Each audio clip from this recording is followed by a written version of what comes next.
लैके परान चले झक धोरी। एक समय यमराज रिसाई के लैके परान चले झक धोरी। अब भूल गए पथ कानन में करुणा करती दुखियारी गोरी। अब भूल गए पथ कानन में करुणा करते दुखियारी गोरी। अमोर परान लिए चलिए पग पायन लागी करऊं बर जोरी। मोर परान लिए चलिए पग पायन लागी कर जोरी। हार गए यमराज सुभाव से दई के परान गए न भूरी। हार गई यमराज सुभाव से दई के परान गई न भूरी। अम्बा सावित्री का साक्षात स्वरूप यहाँ विराजमान है। बहुत पहले एक यहाँ बरगद हुआ करता था। भूमि निर्माण और निर्माणकारों ने उस बरगद को दूसरी जगह प्रतिस्थापित कर दिया। शायद वह प्रस्फुटित है, पल्लवित है, वह बढ़ रहा है। उसको जल देने वाली जो महिलाएं हैं चारों तरफ से उसको धागे लपेट कर अपने सुहाग की वांछा की बटा स्वरूप भगवान शिव हरदम विराजमान रहते हैं। और सावित्री आप सबको आशीर्वाद देती रहें और दो मुक्तक और उन्हीं पर तत्व जुड़ते हैं काफी से जैसा कि आदेश होगा। भाई आप सब कहते हैं कि जिसने नचाया है वो नाचे।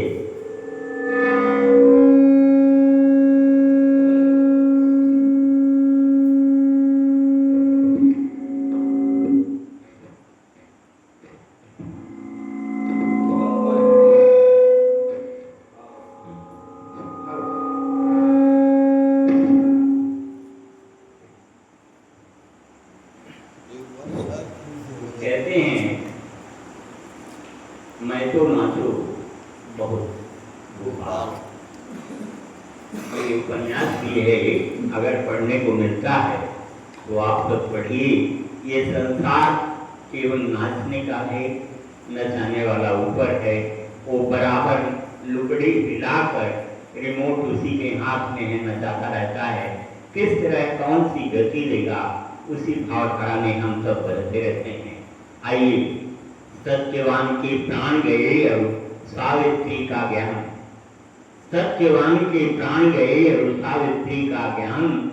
धर्म प्रश्न के कारण ही बढ़ा उन्हीं का मान। धर्म प्रश्न के कारण ही बढ़ा उन्हीं का मान। उनके प्रश्नों से हुए आहत श्री यमराज। उनके प्रश्नों से हुए आहत श्री यमराज। सती ज्ञान के कारण ही लौट आए थे प्राण। सती ज्ञान के कारण ही लौट आए थे प्राण। दूसरा उत्तर एक और देखिए, क्योंकि आज अम्बा सावित्री का पूजन का दिन है, हम कुछ कर नहीं पाए। लोग करते हैं, उनकी अभ्यर्थना माँ तक पहुँचे इसी आशा के साथ उस बरगद के को बार बार कोटिशः नमन, जिसके छांव तले हम सब इस दीवार के नीचे बैठे हुए हैं, वह उसी बरगद का प्रताप है।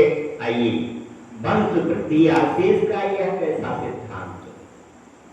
वंश वृद्धि आशीष का यह कैसा सिद्धांत। यमराज ने आशीर्वाद दे दिया था। वंश वृद्धि आशीष का यह कैसा सिद्धांत। यमराज ने उन्हें पुत्रवती होने का आशीर्वाद दे दिया था और सत्यवान के प्राणों को हाथ में लिए थे।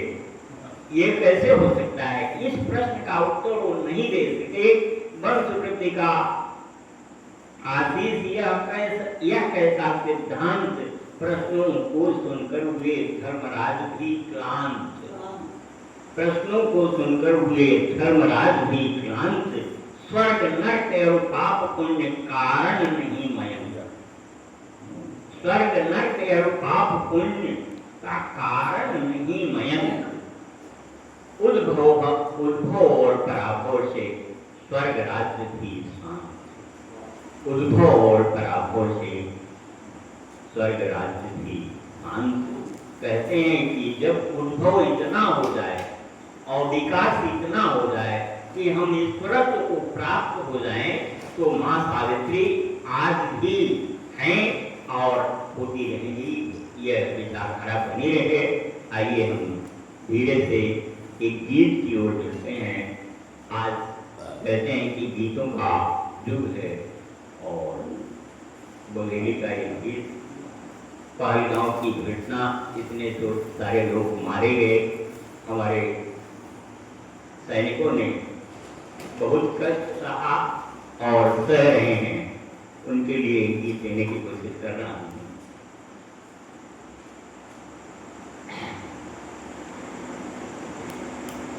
आइए जुड़ते हैं। अभी पहलगांव की